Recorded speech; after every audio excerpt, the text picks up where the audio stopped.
March 15, 2025. This day will be etched in the memories of many Americans as a day of unimaginable destruction.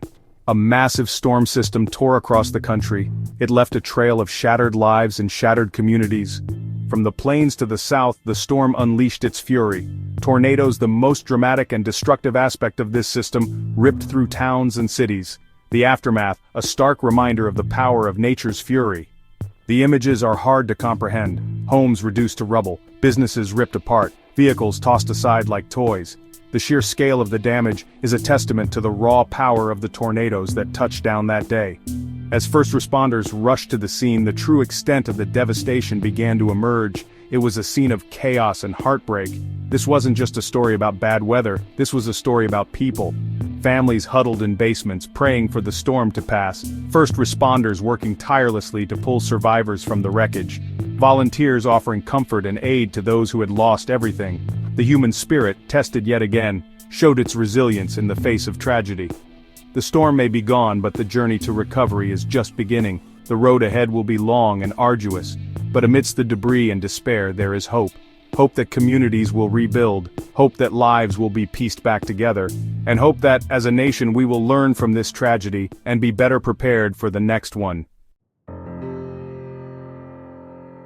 The storm's impact is measured in more than just broken buildings and uprooted trees. It's measured in lives lost, and lives forever changed. As of today, at least 28 people have lost their lives. Each one a tragedy, a loved one gone too soon. Over 200,000 people are without power. That means families are in the dark, unable to cook, stay warm, or charge their phones. Hospitals are relying on generators to keep life-saving equipment running. It's a logistical nightmare that adds another layer of difficulty to the recovery effort. The states hit hardest by the tornadoes are Missouri, Arkansas, Mississippi, Louisiana, Illinois, and Indiana. In these states, the storm left its deadliest mark. But the impact is felt far beyond those borders. Families across the country are grieving the loss of loved ones. Communities are coming together to support those who have lost everything.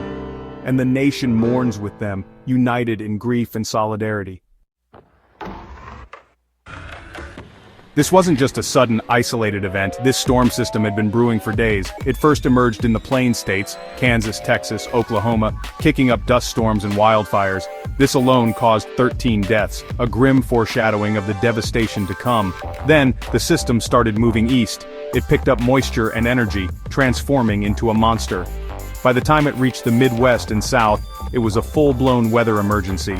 The storm system's path was like a destructive dance across the country.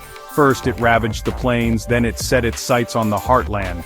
Its unpredictable nature made it even more dangerous. This wasn't just a storm, it was a stark reminder of the power of nature and the importance of heeding weather warnings. Section 4. The fury of the tornadoes. Over 30 tornadoes were reported in just 24 hours. These weren't just any tornadoes. These were powerful, destructive forces of nature. In Cave City, Arkansas, the damage told a story of incredible wind speeds, reaching up to 165 miles per hour. That's the power of an EF3 tornado, capable of tearing apart well-built structures and tossing cars around like toys. The high-risk alerts issued from Mississippi and Alabama were tragically accurate. Cities like Jackson, Meridian, Tuscaloosa, and Birmingham found themselves in the storm's path. The warnings may have saved lives, but the destruction left behind is still heartbreaking. Even a moderate risk is serious business when it comes to tornadoes. That's what cities like New Orleans, Montgomery, and Chattanooga were facing. And while they may have been spared the worst of it, the threat was real, and the anxiety was palpable. Section 5. Looking ahead. The immediate aftermath of a disaster like this is always chaotic, but amidst the rubble and the heartbreak, the recovery process has already begun. First responders are working around the clock to rescue survivors and clear debris.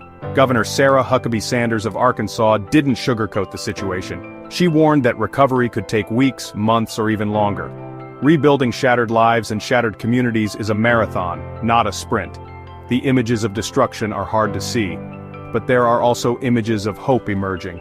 Neighbors helping neighbors, strangers offering comfort and support, first responders risking their lives to save others. The road ahead will be long and difficult, but the human spirit is resilient. And in the face of adversity, we often see the best of humanity shine through.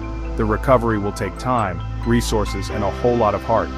But one thing is for sure, these communities will rebuild, they will recover, and they will come back stronger.